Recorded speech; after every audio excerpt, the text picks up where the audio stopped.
इसी मैथ 313 के YouTube channel पर आपका एक बार फिर से स्वागत है। दोस्तों, आज हम लेकर आए हैं एक ऐसा प्रैक्टिस सेट जिसके माध्यम से हम यह जान सकते हैं कि SSC, UP triple SC, TET, super TET और यूपीएसआई की परीक्षा में किस स्तर के प्रश्न पूछे जाते हैं। यहाँ से हम इस बात का भी आकलन कर सकते हैं कि हमारी तैयारी किस स्तर की हुई है और हमें आगामी परीक्षा के लिए कितना और मेहनत करने की आवश्यकता है। उम्मीद करते हैं कि यह क्लास आपके लिए लाभदायक सिद्ध होगी। क्लास स्टार्ट करने से पहले जो लोग हमारे चैनल पर नए हैं, चैनल को सब्सक्राइब करें, बेल आइकन भी दबाएं, जिससे हमारे हर नए क्लास की नोटिफिकेशन आपको समय पर मिलती रहे। आइए स्टार्ट करते हैं मैथ का प्रैक्टिस सेट नंबर 11। हमारे इस प्रैक्टिस सेट का जो पहला क्वेश्चन है वो ये दिया हुआ है कि एक खटफलक की लंबाई, चौड़ाई और ऊंचाई 3:4:6 के अनुपात में है और इसका आयतन 576 सेंटीमीटर क्यूब है। खटफलक का पूरा पृष्ठ ज्ञात कीजिए। बताइए, एकदम सिंपल सा क्वेश्चन है, आपको बहुत ज़्यादा कुछ करने की ज़रूरत नहीं है। बस पहले आप ये समझ लीजिए कि खटफलक कहते किसे हैं। खटफलक का मतलब छः फलक। छः फलक का मतलब कोई भी 3D आकृति जैसे आपका घन या घनाभ के आकार में हो तो वो जो है खटफलक हो जाएगा। अब यहाँ पे चूंकि सबकी लंबाई और चौड़ाई और ऊंचाई अलग अलग दी गई है तो यहाँ पे वो घनाभ के आकार में होगा, लाइक आपका ईंट हो गया या माचिस हो गया, इस प्रकार से। तो यहाँ पे दिया हुआ है कि लंबाई, चौड़ाई और ऊंचाई का अनुपात कितना है। तो लंबाई, चौड़ाई और ऊंचाई का जब अनुपात दिया रहता है तब हम आपको बता चुके हैं कि वो जो अनुपात होता है वो एक्चुअली अपने आप में एग्जैक्ट वैल्यू नहीं होती है, बल्कि उसके मल्टीपल में होती है। जैसे यहाँ पे 3:4:6 है तो ये होगी 3 के मल्टीपल में 3x और 4 के मल्टीपल में 4x हो जाएगी चौड़ाई, और ऊंचाई हो जाएगी 6 के मल्टीपल में 6x। यानी कि इसमें ये लंबाई आपकी हो गई कितना, 3x, और चौड़ाई हो गई आपकी 4x और ऊंचाई हो गई आपकी 6x। अब बताइए, आपको क्वेश्चन के अकॉर्डिंग दिया गया है कि इसका आयतन कितना है, 576 सेंटीमीटर क्यूब। ये आपका आयतन दिया हुआ है कि 576 सेंटीमीटर क्यूब है। अब बताइए आप कि आयतन का फॉर्मूला क्या होता है। तो ये होता है लंबाई और गुणे चौड़ाई और गुणे ऊंचाई इज इक्वल टू, ये हो जाएगा 576 सेंटीमीटर क्यूब। अब बताइए, आपको लंबाई दिया है, चौड़ाई दिया है, ऊंचाई दिया है, इसको मल्टीप्लाई कर लीजिए तो ये हो जाएगा 3x, 4x और 6x, 3 चौक 12 छक 72 और x 3 बार हो जाएगा x cube is equal to 576। अब इसको जो है डिवाइड कर दीजिए, ये हो जाएगा 12 6 बार और 12 चौक 48 और 12 अट्ठे 96, 6 8 बार। यहाँ से x क्यूब की वैल्यू 8 है तो x की वैल्यू कितनी हो जाएगी, उसका घनमूल 2 हो जाएगा। क्लियर। अब बताइए, अगर x की वैल्यू 2 है तो लंबाई कितनी हो जाएगी, 3 दूना 6, चौड़ाई कितनी हो जाएगी, 4 दूना 8, और ऊंचाई कितनी हो जाएगी, 6 दूना 12। अब बताइए, हमसे पूछ क्या रहा है कि खटफलक का पूरा पृष्ठ ज्ञात कीजिए, और पूरा पृष्ठ का फार्मूला क्या होता है, 2 times LB plus BH plus HL। बताइए, इसको सॉल्व कर लीजिए, आपका आंसर आ जाएगा वैल्यू पुट करके। तो ये हो जाएगा नेक्स्ट स्टेप में, ये 2 पहले से है, LB यानी कि लंबाई गुणे चौड़ाई कितना हो गया 48, और उसके बाद BH यानी कि क्या, ऊंचाई, चौड़ाई गुणे ऊंचाई, तो 12 अट्ठे 96 ये हो गया, प्लस HL का मतलब क्या हो गया, ऊंचाई गुणे लंबाई, तो 6 12 72 हो गया। ठीक। अब इसको आप सॉल्व करेंगे तो यहाँ बाहर पहले से 2 है और 48, 96 और 72 को जोड़ेंगे तो आपका आ जाएगा, ये हो जाएगा 216।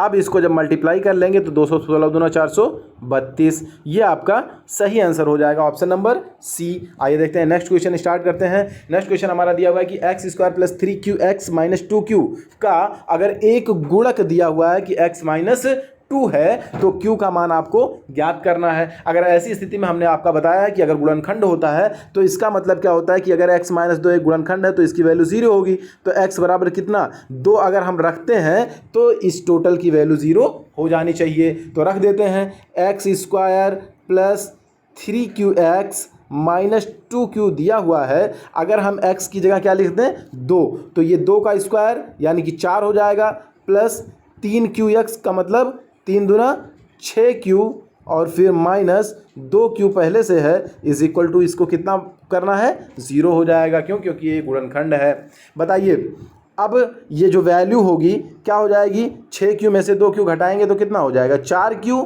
इज इक्वल टू कितना, ये 4 इधर है उधर जाके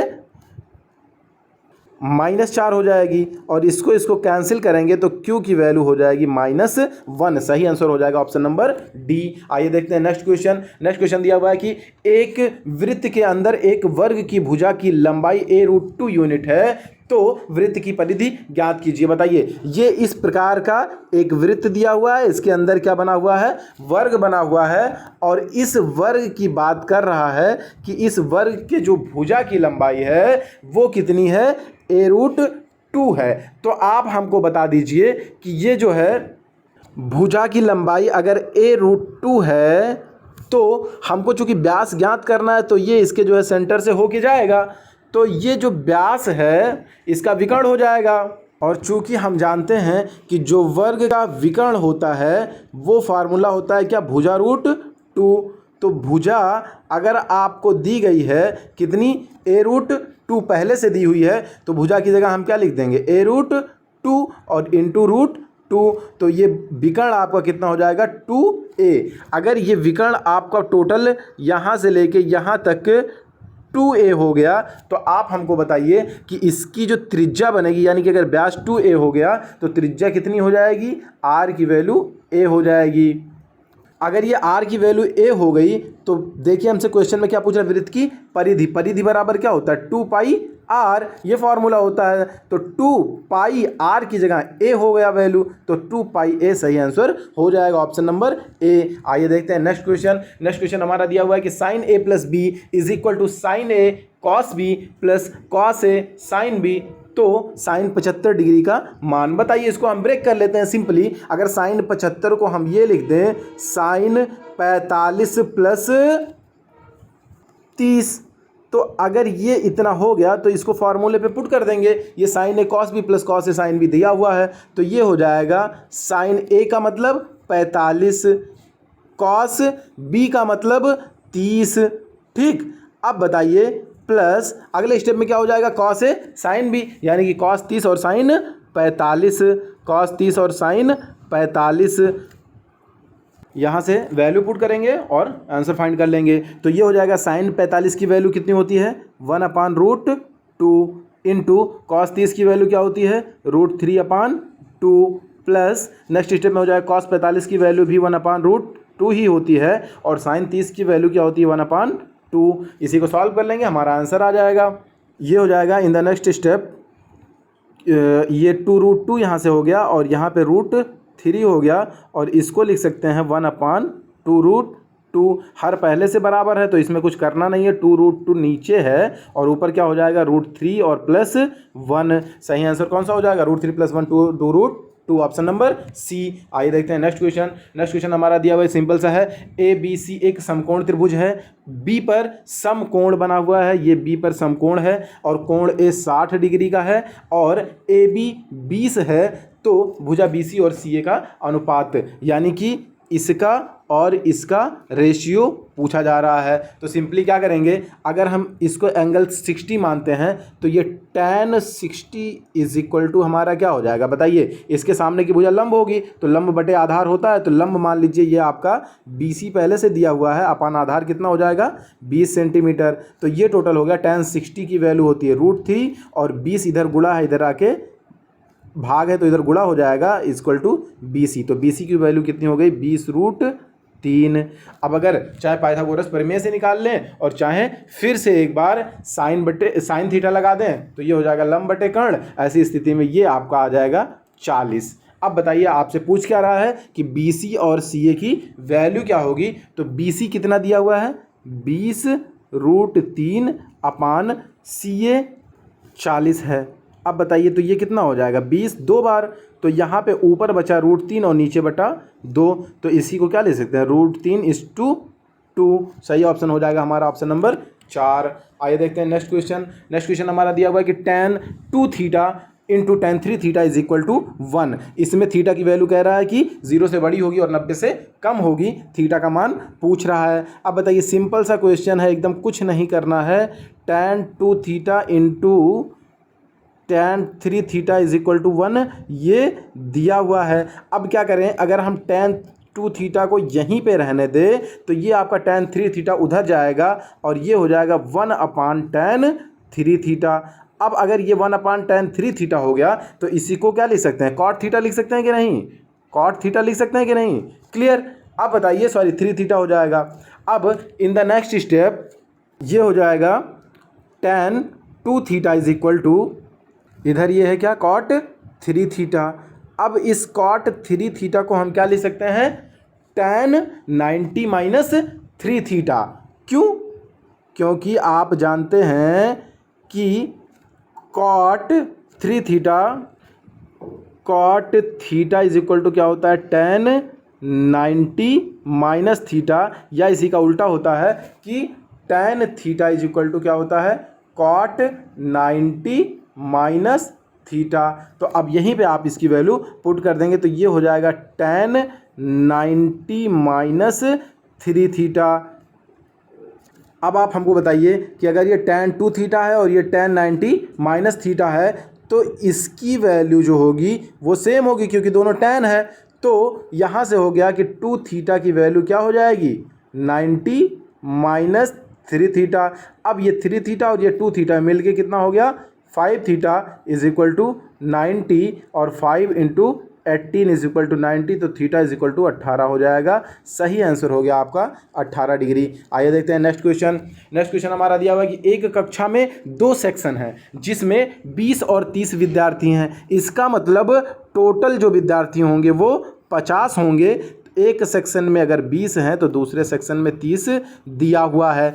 अब हमसे क्या पूछ रहा है कि इन सेक्शनों में उत्तीर्ण विद्यार्थियों का प्रतिशत क्रमशः 80% और 60% है। पूरी कक्षा में उत्तीर्ण विद्यार्थियों का प्रतिशत क्या है, यानी कि इसमें जो उत्तीर्ण हो रहे हैं 80%, इसमें जो उत्तीर्ण हो रहे हैं वो कितना, 60%। तो 20 का 80% ये और प्लस इस 30 का कितना, 60%, ये जो होगा ये क्या होगा, टोटल का कितना होगा, यही तो हमसे पूछ रहा है। हम मान लेते हैं कि टोटल का क्या होगा, x होगा प्रतिशत।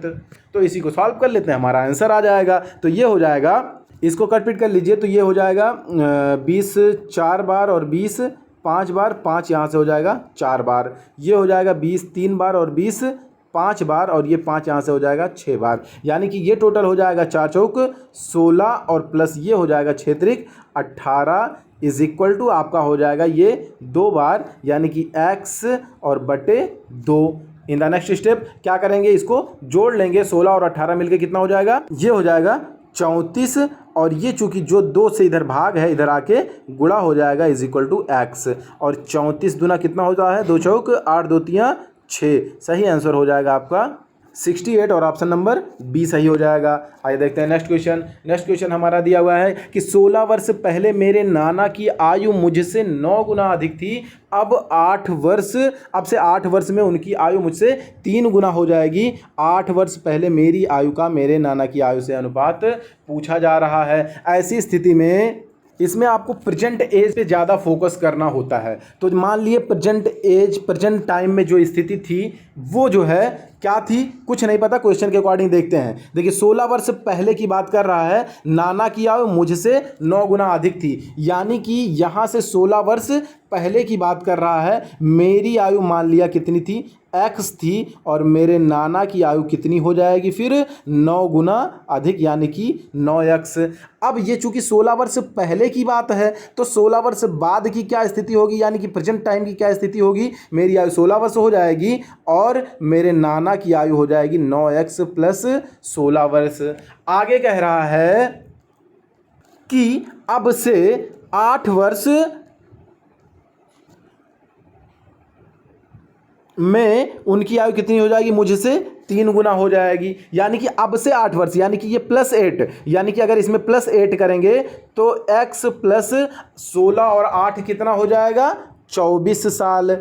ये जो होगी 8 साल बाद की स्थिति होगी किसकी, मेरी। और मेरे नाना की स्थिति क्या होगी उस समय, 9x प्लस 24 वर्ष होगी। लेकिन कह रहा है कि इन दोनों में एक संबंध बन जा रहा है। क्या संबंध बन जा रहा है कि 3 गुना हो जा रही है।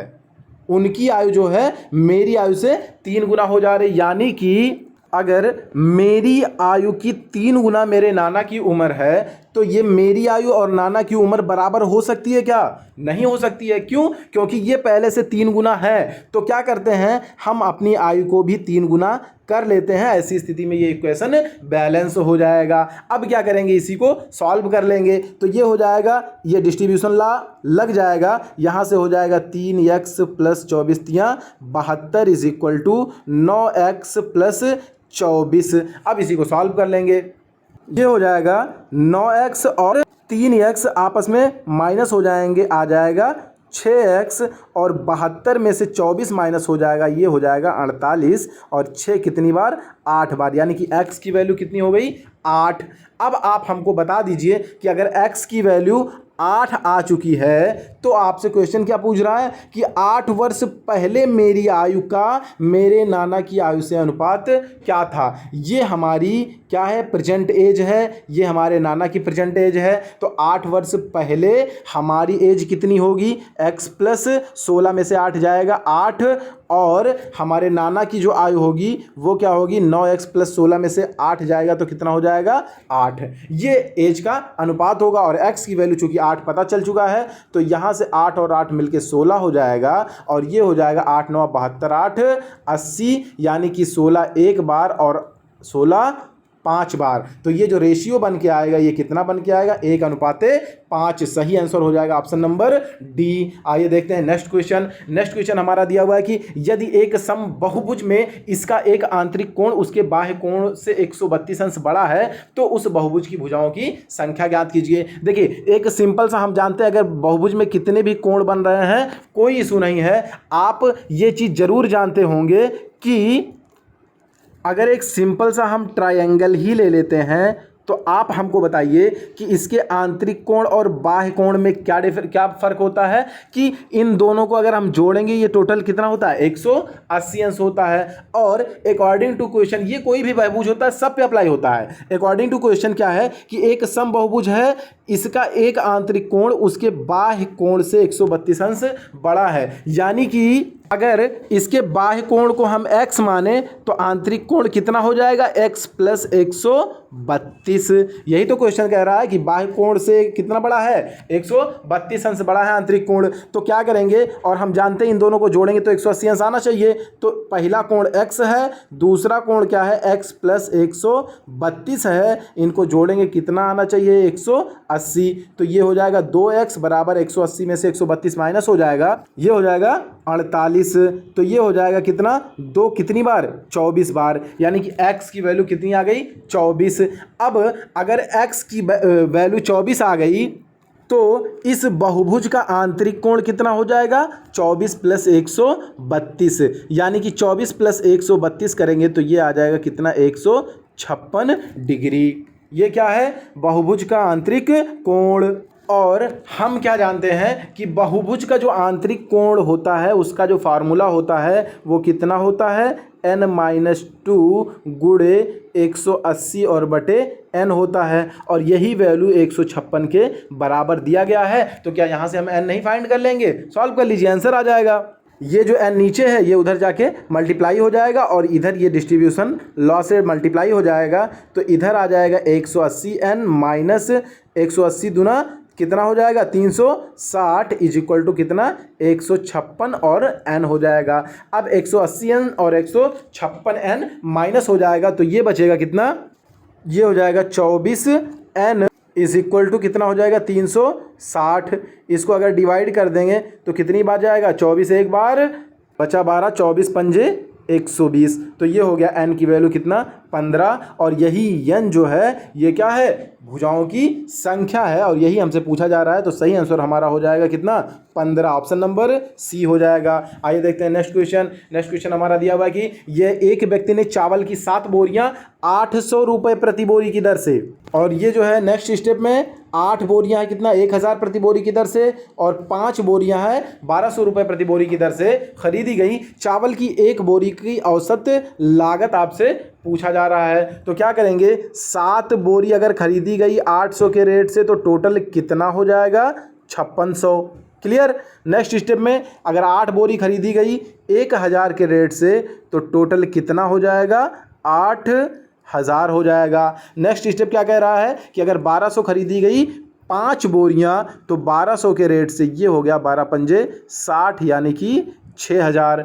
अब बताइए कि टोटल कितना हो गया, टोटल कितना हो गया, ये हो गया 19600। अब क्वेश्चन क्या पूछ रहा है कि चावल की एक बोरी का औसत लागत कितना है। तो औसत बराबर जो होता है वो क्या होता है, पदों का योग बटे पदों की संख्या। पदों का योग कितना है यानी कि बोरियों का जो योग था टोटल 19600 था और कितनी बोरियां थी, 7 8 15 और 5 20 बोरियां थी। तो 20 से डिवाइड हो जाएगा तो 0 0 यहाँ से कैंसिल हो गया। 2 कितनी बार, 2 9 18 और 1 19, 2 8 16, 980 इसका सही आंसर हो जाएगा। एक बोरी का औसत लागत सही आंसर हो जाएगा ऑप्शन नंबर बी। आइए देखते हैं नेक्स्ट क्वेश्चन। नेक्स्ट क्वेश्चन दिया हुआ है कि एक ट्रक पहले 1.5 घंटे में 90 किलोमीटर प्रति घंटा चलता है, ठीक, उसके बाद वह 70 किलोमीटर प्रति घंटा चलता है। 310 किलोमीटर की दूरी तय करने में ट्रक को कितना समय लगेगा। बताइए 1 से 1/2 को कितना लिख सकते, 3/2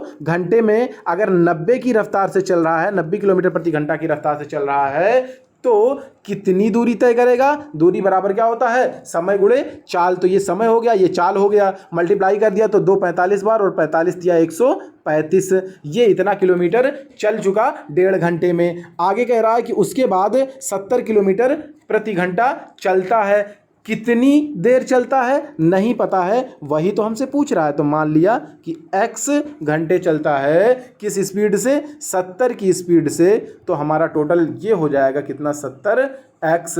अब कह रहा है कि ये 135 और ये 70 ये मिला करके ये कितनी दूरी तय कर ले रहा है, 310 किलोमीटर की दूरी तय कर ले रहा है। यानी कि 135 किलोमीटर ये जो चला है और प्लस 70x किलोमीटर ये जो चला है, ये टोटल मिला के 310 किलोमीटर आपका हो गया। इसको सॉल्व कर लीजिए, आपका x की वैल्यू आ जाएगी 70x इज इक्वल टू कितना, 310 इधर है और 135 इधर है। इसको माइनस करेंगे तो टोटल आ जाएगा कितना, 175। क्लियर है ना। देखिए 7 से इसको डिवाइड करेंगे, 7 दूना 14, 3 17, 7 5 35 और नीचे बटे 10 का मतलब क्या हो गया, 2.5 घंटा। इतना टाइम जो है x की वैल्यू क्या मतलब इतने घंटे चली है। अब क्वेश्चन कह रहा है कि 310 किलोमीटर की दूरी तय करने में ट्रक को कितना समय लगेगा। यानी कि 1.5 घंटा पहले चल चुका है, ये 1.5 घंटा पहले चल चुका है और 2.5 घंटा ये, तो 1.5 घंटा ये और प्लस 2.5 घंटा ये मिला के कितना समय लग गया इसको, 4 घंटे। सही आंसर हो गया ऑप्शन नंबर डी। आइए देखते हैं नेक्स्ट क्वेश्चन। नेक्स्ट क्वेश्चन हमारा दिया हुआ है कि एक संख्या पहले 20% कम की जाती है, फिर इस कम की हुई संख्या में कितना 20% की वृद्धि हो जाती है। परिणामी संख्या मूल संख्या से 20 कम है, मूल संख्या ज्ञात कीजिए। ये एकदम सिंपल सा क्वेश्चन है, जैसे कह रहा है वैसे करते जाइए, आपका आंसर आ जाएगा। एक संख्या मान लिया है, कह रहा है 20% पहले कम की जाती है। तो आप जानते हैं कोई भी संख्या जो होती है वो क्या होती है, अपने आप का 100% होती है। क्लियर। अब 20% जब कम करी जाएगी तो कितना कम हो जाएगा, 100 माइनस 20 यानी कि ये हो जाएगा x का कितना, 80%। तो क्लियर हो गया ये। तो इसको जब माइनस करेंगे 20% कम करेंगे तो ये कितना हो जाएगा, 80%। अगर ये इतना हो गया तो अगले स्टेप में क्या कह रहा है, फिर इस कम की हुई संख्या को यानी कि ये पूरी इस कम की हुई संख्या को कह रहा है 20% बढ़ा दिया जाता है। तो सेम वही कंडीशन, जब ये अपने आप का 100% होता है तो 20 यहाँ पे कम किए थे हमने, यहाँ पे बढ़ाया तो ये क्या हो जाएगा, 120% हो जाएगा। तो ये हो जाएगा इंटू 120/100। अब कह रहा है कि जो परिणामी संख्या आ रही है वो क्या आ रही है कि मूल संख्या से 20 कम है। मूल संख्या हमने x माना था तो x से ये 20 कम हो जाएगी। ये आपका इक्वेशन बन गया। इसको सॉल्व कर लीजिए, सिंपल सा आंसर आ जाएगा। देखिए 20 कितनी बार, 4 बार, 20 5 बार, 20 6 बार और 20 5 बार। ये ऊपर हो गया 4 छक 24, तो ये हो गया 24x और बटे इधर है कितना, 25। ये बराबर x माइनस 20। इसको सॉल्व कर लीजिए। तो नेक्स्ट स्टेप में इधर ये 25 डिवाइड है, उधर जाके मल्टीप्लाई हो जाएगा और दोनों में मल्टीप्लाई होगा।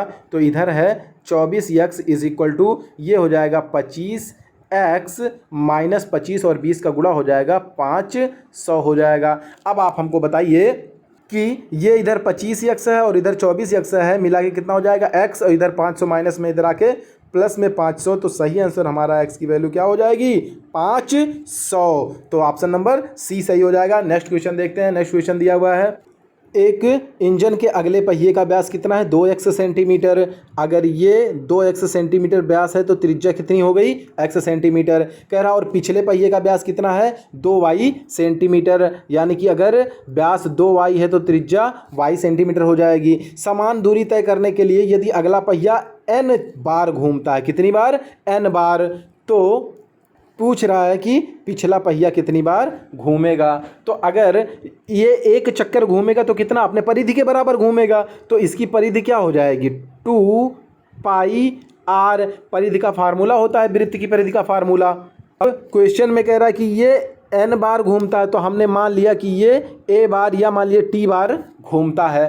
तो ये जो अगला पहिया जब एक चक्कर लगाएगा तो कितना घूमेगा 2 पाई r की जगह कितना हो जाएगा त्रिज्या x, एक बार में इतना घूमेगा, और n बार में कितना घूमेगा 2 पाई x n, मल्टीप्लाई हो जाएगा n से। उसी तरह से ये जो पिछले पहिए की बात की जाएगी तो ये अपने आप में कितना 2 पाई r का मतलब y बार घूमेगा, और n की जगह मतलब कितनी बार घूमेगा मान लिया हमने t बार घूमेगा, और हमें इसी t की वैल्यू फाइंड करनी है। इसी t की वैल्यू क्या करनी है फाइंड करनी है।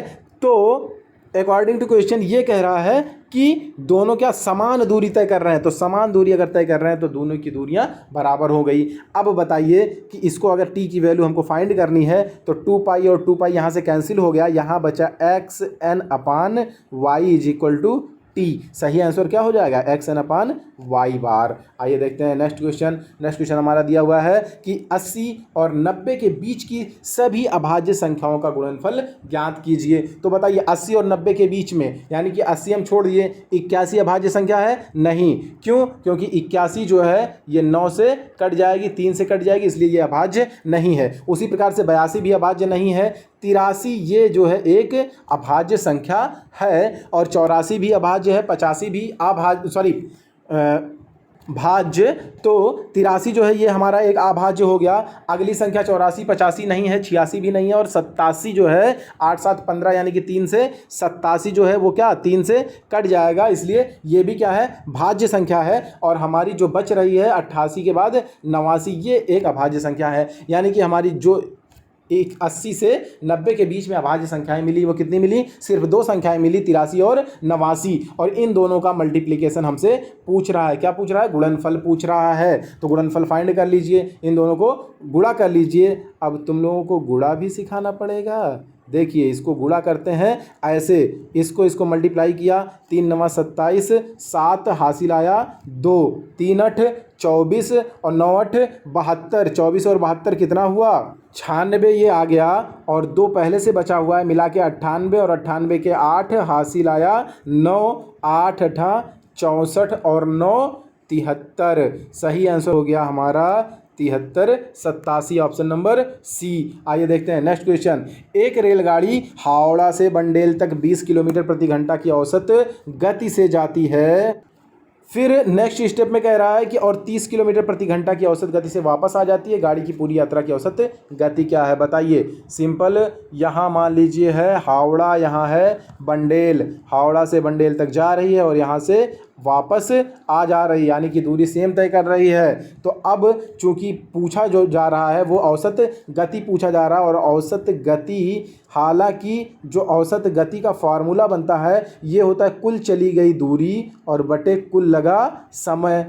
तो अगर चाल की बात करें तो होता है चाल बराबर दूरी बटे समय, तो औसत चाल हो गया तो कुल चली गई दूरी और बटे कुल लगा समय। तो इस प्रकार से भी हम फाइंड कर सकते हैं, लेकिन इसका जो शॉर्ट ट्रिक होता है उसको ऐसे करते हैं कि 2xy अपान x प्लस वाई, इसी पे वैल्यू पुट कर लेते हैं, वो हमारा आंसर आ जाएगा। यहाँ से वैल्यू पुट कर लीजिए, x और y क्या क्या है ये तो आपको पता ही होना चाहिए कि ये चली गई, जाने में लगा समय, आने में लगा समय, मतलब कि जो चाल है। तो ये 2 गुणे x का मतलब कितना हो गया 20, और गुणे y का मतलब कितना हो गया 30, यही तो चाल है। और बटे 30 और प्लस 20, ये हो जाएगा 30 प्लस 20, ये इज इक्वल टू हो जाएगा यहाँ से 2 गुणे 50 गुणे 30 बटे 50। यहाँ है 20 और फिर 30 है और बटे कितना है 30 20 50। सॉल्व कर लीजिए, सिंपल। 0 और 0 यहाँ से कैंसिल हो गया 5 4 बार, और 4 दूना 8 तियाँ 24। तो ये हो गया हमारा सही आंसर कितना, 24 किलोमीटर प्रति घंटा, ऑप्शन नंबर सी। ये जो फार्मूला निकल के आता है 2x y अपान x प्लस वाई, ये इसी से निकल के आता है। एक्सप्लेन अगर करना चाहें, आज की क्लास यहीं पर समाप्त होती है। अगर वीडियो आपको पसंद आती है तो वीडियो को लाइक कीजिए, अपने दोस्तों को शेयर कीजिए, हमारे चैनल को सब्सक्राइब ज़रूर कीजिए अगर अभी तक आपने सब्सक्राइब नहीं किया है, और बेल आइकन को दबा दीजिए। इससे क्या होगा कि हमारे हर क्लास की नोटिफिकेशन आपको मिलती रहेगी। मिलते हैं आपसे नेक्स्ट क्लास में, तब तक के लिए जय हिंद दोस्तों।